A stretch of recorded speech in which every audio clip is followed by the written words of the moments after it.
Welcome to The Last Breakfast. Please enjoy the video. You start by making sure Usagi is installed and Python 3 is available. This tool automates packaging. Next, place your decrypted CIA or 3DSROM and the theme assets into one working folder so Usagi can find them. Then create subfolders labeled Icon, BGM, and BG and put appropriately sized images and audio inside. Once done, open a terminal in the project folder and run the initial Usagi command to scan assets. This begins the build and reveals any immediate missing files. Now you assemble the theme by editing Usagi's manifest so each asset maps to the correct slot.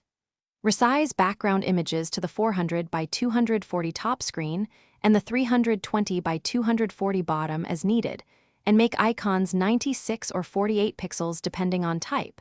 This ensures compatibility. Once assets are referenced, set metadata such as title, developer, version, and region flags so the 3DS displays correctly. Then run Usagi's build step to pack visuals and audio into the theme container. Finish by building the CIA or firm file with Usagi and sign the package if your workflow requires it. Unsigned builds may fail on retail consoles. After building, install the theme on your 3DS using FBI on custom firmware or load it directly if you use Luma patches.